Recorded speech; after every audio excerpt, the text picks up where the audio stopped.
Throne Liberty, big update is finally out in Korea. So we can already see all the tier 3 gears. So in this video, I'm going to be showing you guys every single tier 3 piece. And then we're going to be talking about the stats and how good the set bonuses are.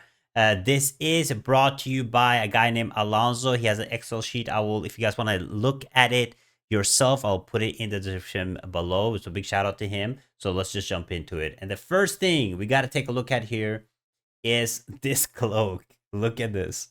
This is the most busiest thing I've ever seen. So here you can see it's tier 3 is 3 and it's only level 12, it seems like, which is the max. I was thinking they would go to level 15, but maybe later. But this one gives heavy attack damage, heavy attack chance, heavy attack speed, and cooldown speed. Heavy attack damage though. What is that? Extra new stats, yo. And then we have this one. These are level 0. This is the only level 12 one. This is level 0. It's skill damage reduction, collision resistance, max HP. So good for tanks and people that want to be more defensive. But this is really best. So let's just keep rolling. Here we have Wings of the Prophet, another cloak. We have heavy attack damage resistance, heavy attack evasion, endurance, and weaken resistance. This is a very good evasion overall, like a really good tank cloak for PvP. We have Hellfire Drapes, which is crit damage, crit hit, bonus, and attack speed. Then the last one is this one. This one is just level 0 here instead of level 12. So these are the cloaks, and I'm not gonna lie, the stats are pretty good. None of these stats are actually throwaway stats. All of them are pretty biz. So I'm actually surprised how good stats they actually gave us. Next up, we have the bracelets. So look at the bracelets right here. We have Cursed Vengeful Spirit Bracelet, tier 3. Wisdom, Strength, Heavy Attack Chance, Bonus Damage. Okay, is decent. I was hoping for a triple statter, but it seems like maybe some of the Nebula stuff might still be really good in comparison. So it's level 0, and then we have a level 12 one right here, Night Shackle Bracelet. Dex Perception, if you attack chance crit hit. Again, the bracelet so far, not really anything super wow. I was expecting a little bit more. We have Windy Embrace Bracelet. Triple stats with mana cost efficiency is good for PvE. Bracelet right here. This is also maxed out, level 12, you guys can see. And then we have not 0 maxed out. This one is Immortal Rosary. Strength, Perception will probably end up being 6/6 each. And then Endurance and Max Health. Good tank and PvP bracelet. And then last but not least, we have this one, the Volcanic Heart Bracelet with Wisdom, Strength, cooldown speed, and mana cost efficiency. Overall, yeah, I would say overall much better stats than expected, because sometimes you have like really garbage stats, which they just makes no sense. And this time it seems like they actually worked on making things that people want to wear. Now the ring. Strength, Fortitude, DR, heavy attack, damage resistance. This is Fortitude is nice, but overall I think this ring is pretty waste. I don't like the damage reduction stats. I've said this many times before. It's just like an overall reduction on attack incoming, and not fan of this. Agonizing ring. We have Dex, Perception, attack speed, heavy attack damage. So this new stat is gonna be really interesting. But this is a good ring. Pairing this up with a heroic ring, ooh, that's crazy. Good for both PvE and PvP. We have Eternal Nightmare Ring, a little bit of range, bonus damage, perception, wisdom. For people that want to find a new range bug, this is good for your ring. Now you can have 30 or 40 meter range. Let's go. We have a White Knight Reaper Ring, which basically is Dex, Perception, Crit, and Hit Chance. Good for hit enjoyers. If you want to stack hit, could be really good. We have a Venomous Ring, Dex, Perception, bonus damage, and PvP ranged hit chance. That's kind of specific. So is this how we're gonna go now? We're gonna get like PvP certain rings. there's going to be a PvP ring. So you basically have to have this and you need to have one of the other rings. Oh my goodness. And last but not least, we have a death. What is this? A death embrace ring. Just the last one. This is actually maxed out too. Wisdom, perception, PvP magic, heavy attack chance, and magic crit chance. Yo, where's the melee stuff? They don't like melees, huh? Melee's too OP, that's why. Okay, next up we have the belts. So the first belt we gotta take a look at here is belt of steadfast pledge, level 0, perception, attack speed, heavy attack evasion, max HP. Actually kind of want a nasty belt. Probably gonna be one of my biggest upgrades. So let's see if there's a belt here. The heavy attack evasion is nice for. I think heavy attack evasion is maybe gonna be the meta now. With tier 3.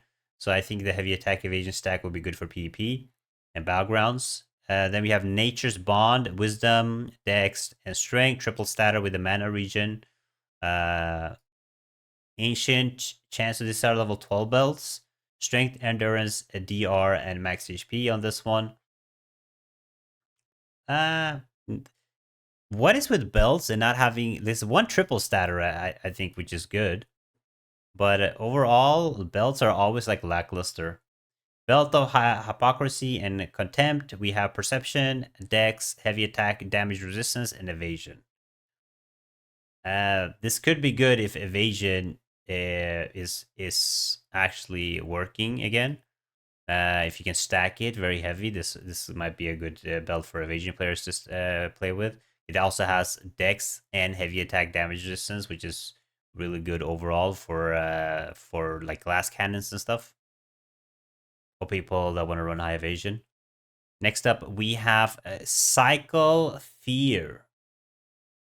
Cycle of Fear belt.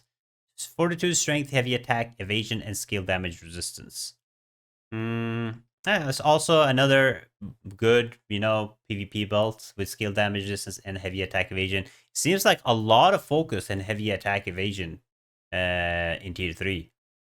Now we have Belt of Twisted Fate, Wisdom, Perception, Cooldown Speed, and Crit Hit. Oh, not bad. Cooldown Speed is always nice to have. And then last but not least, we have the Sun King Belt right here. You can see behind my face. But Sun King Belt is Dex, Crit, added attack speed, and hit chance. Only one statter though, but the Dex is nice. This is level 0. So this might get a way better stats. So these are the belts. Now we got to take a look at earrings first, and then we take a look at the big juicer. So earrings is going to be interesting because we had a lot of side or front or back hits. Janice mana earrings, side heavy attack evasion, side evasion, wisdom, and dex. Decent ring, but there's definitely better earrings. Definitely better earrings than this. We have twin moons, strength, perception, front heavy attack evasion. That's pretty good, especially if you're tank. Getting hit from the front is usual. Might be good for a tanky, but evasion is not a good stat for tanking, so I would probably not take this one. It's a waste of a stat for tanks.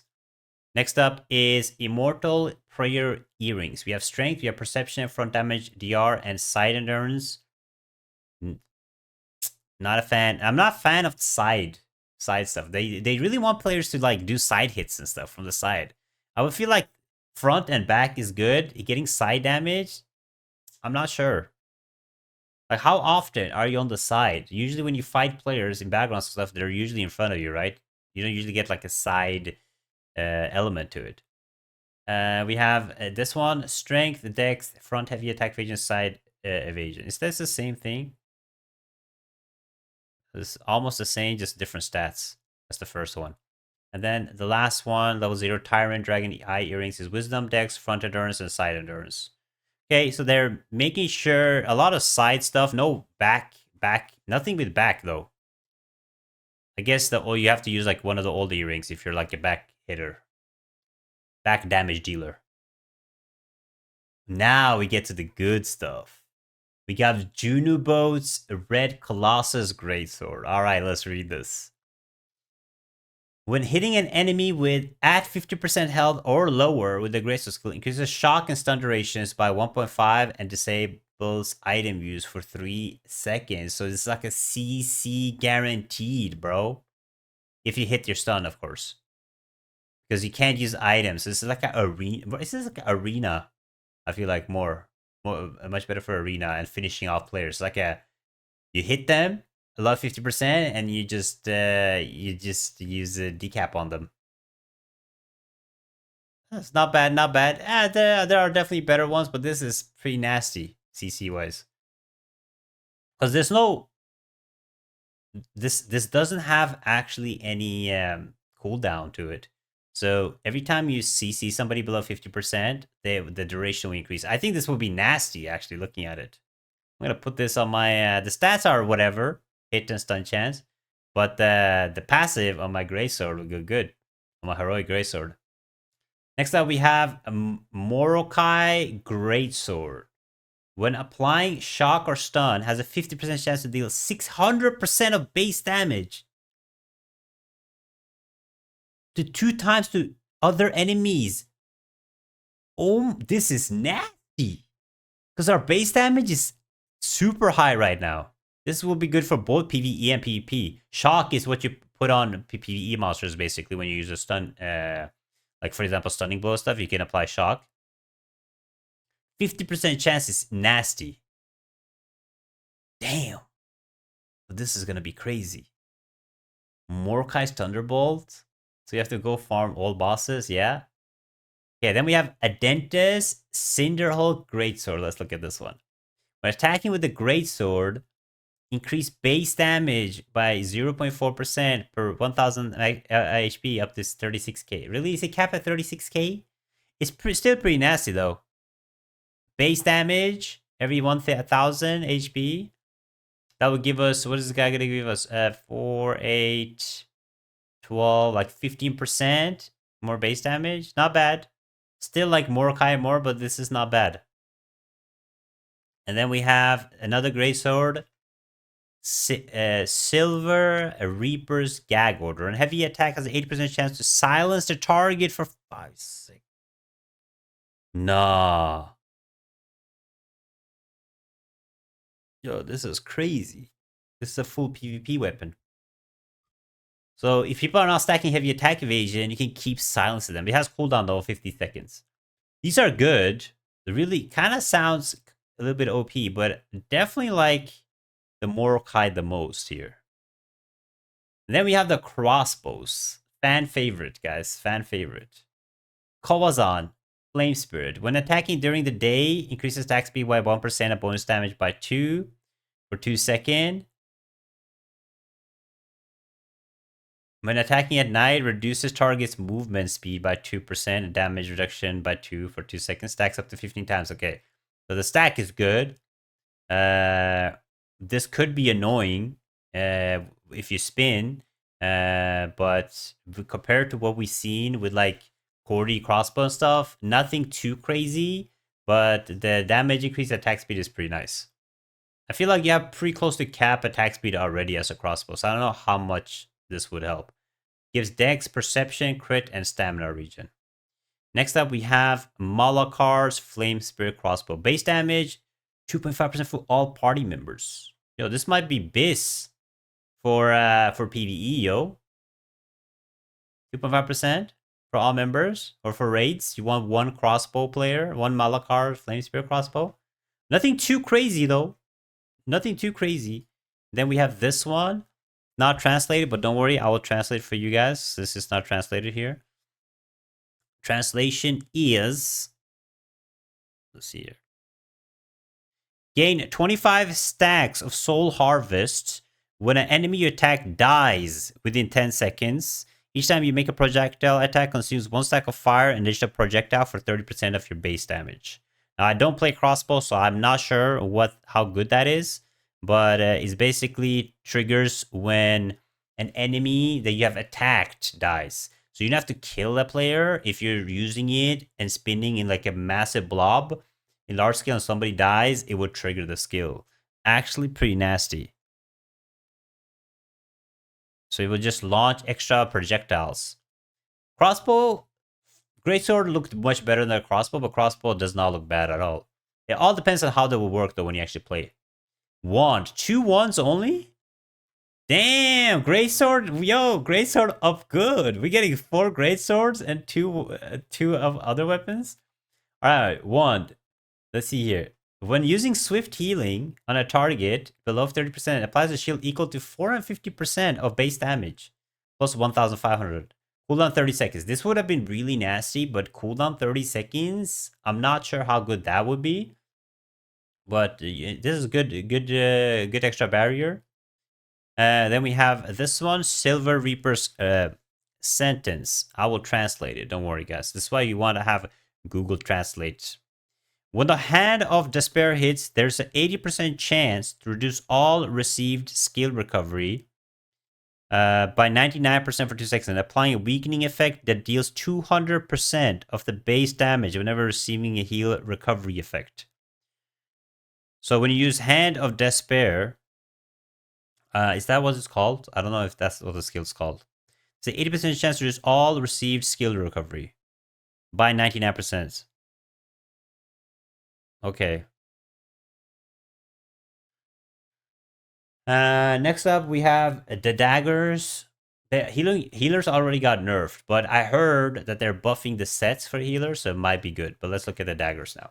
The Daggers, we got Kovazan's Frenzy. When attacking a target below 50% health with a dagger at night, I'm not sure how I feel about the night and day stuff, but let's see.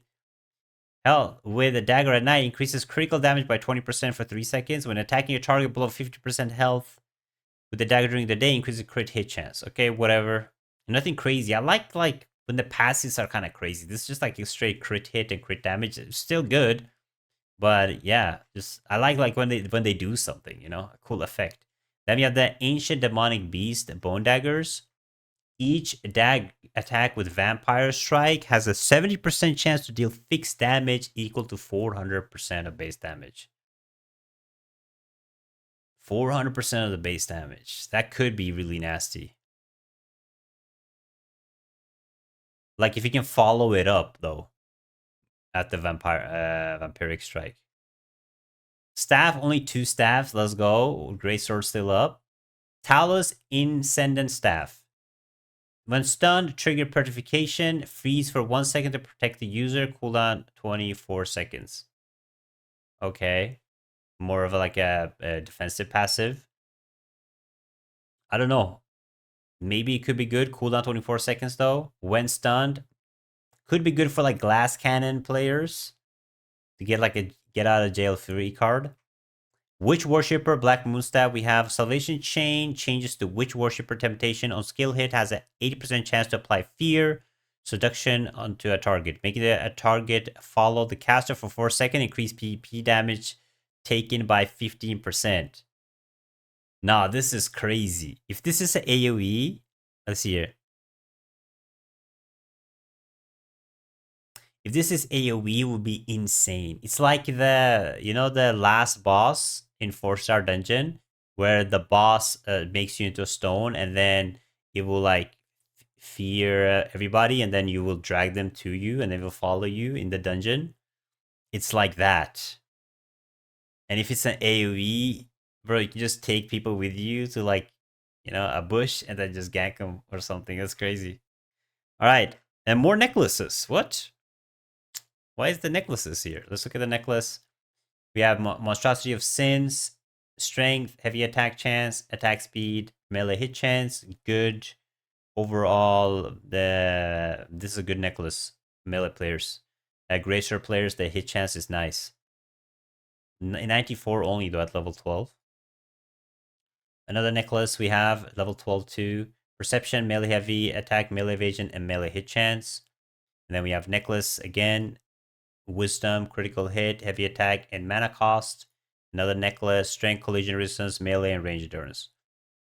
Not too crazy actually with the necklaces. All right, now we got orb. Now I'm just gonna scroll through the orbs because nobody knows what these skills actually do until you read the stuff. So I'm just gonna scroll through it. If you guys want to check it out, you guys can. But it's just a lot of orbs.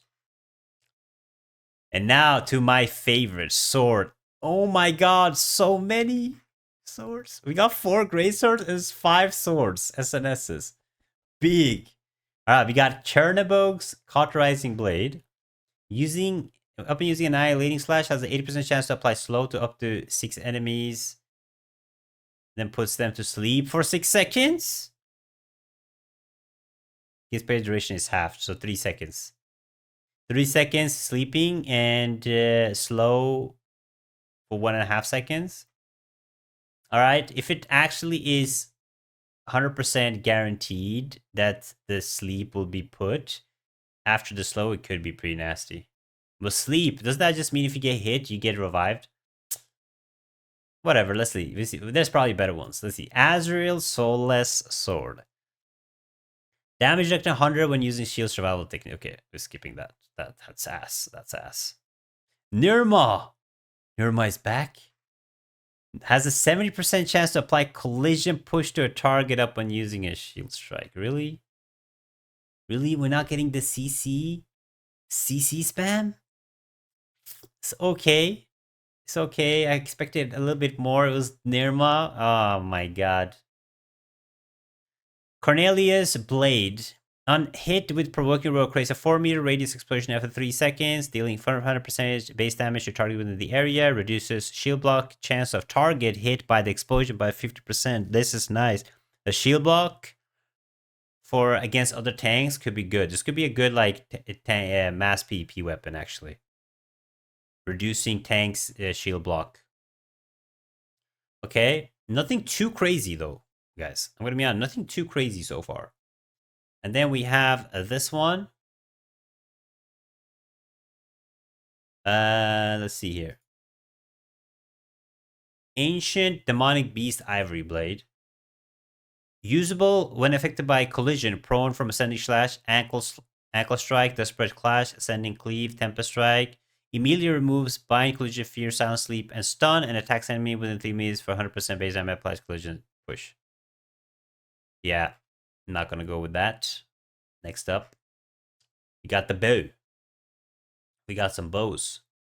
We got a Grand Elon's Longbow. A Blight. Upon Nature Blessing, use heals 40% of base damage. They using a lot of base damage now. I'm guessing base damage because it's so high now. With like the heroic weapons and stuff, it might heal a lot. Plus 135 per second. Healing is double when it rains. What kind of BS is that? So whoever did the night, daytime rain thing, you did not cook, bro. Witch Worshipper Mabo. Ensnaring Arrow changes to a location directional skill. On hit, deals damage equal to 130% of base damage. Explodes in 3 seconds to bind enemies within 3 meters of the targets and deals the same damage if the target killed before the explosion. Okay. Whatever. And we got Spear. 3 spears. Upon using a Blood Leech Aura, creates a flame zone that deals 120% of base damage per second for 5 seconds to target within the area. Targets created a flame zone of the same size, applies Ignite effect on critical hit. The Ignite effect on critical hit is pretty nice when using Blood Leech Aura. Everything else is whatever, but I really like this. The Ignite stacks. Next up, we have a Witch Worshipper Slaughter Spear. On Predator skill hit, has an 80% chance to weaken a target, which applies melee defense. Okay, it's fine. Supreme Pole Arm, nothing. Okay, nothing too crazy with the spear. It's still good. I mean, both of these things can work, but spears are already really broken for like AoE and mass PP. Okay, we got sets now. Weapon sets. I'm only going to go through the sets once. I'm not going to look at every single piece of gear. I'll just link everything, but let's look at the sets. So Demonic Beast Hunter, we got attack speed and skill cooldown speed by 7%. Pretty good. Bonus damage on hit. Stacks up to 5 times. This is really nice for overall damage. And then if we go to the next one, Blood Knight, this one is attack speed and bonus damage, while this one is crit hit and crit damage. This one seems more PvE though. And this is more like it has hit chance and range and stuff. Then we have heavy attack chance, plus 30 per 10 strength. So I can get, and there's no cap to this. Yo, this one is nice.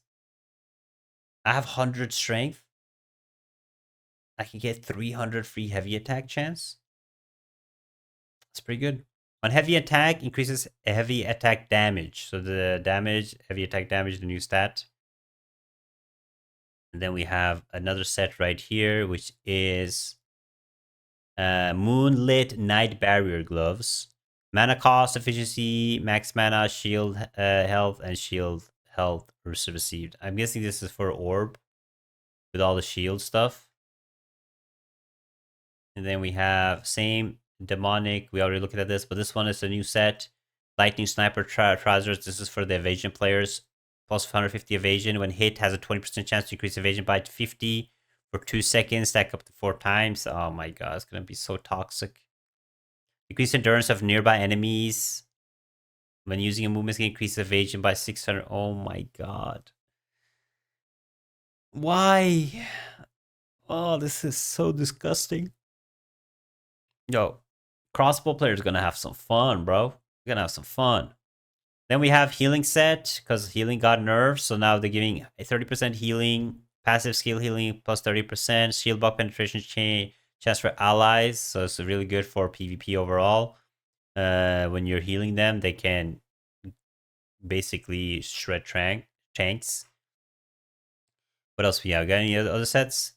Evasion sets again, same thing, same thing, same thing. Same thing, same thing, same thing. I know what set I'm going for. Like, I'm definitely probably going for this one. For my tank. Because from what I'm seeing... Yeah. I mean, the attack speed and cooldown speed could be good too. But the evasion stats aren't that nice. Yeah, no, I know what I'm going for. I'm going for this set. Forgotten Monarch set. Who's with me, yo? Oh, for sure, for sure. Let me see. What else we got? That's it. That's all the sets. They look pretty good, not disappointing, because I was thinking that they would probably give us some bad sets first and then the good ones later, which can still probably happen. But not bad. Let me know what you guys think. Which set are you guys gonna choose for your character? I will be testing out builds and stuff, but 4 Greatswords and 5 SNSs.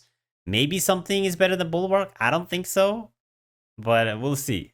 Thank you guys so much for watching. Check us here right here, and I'll see you guys next time. Bye bye.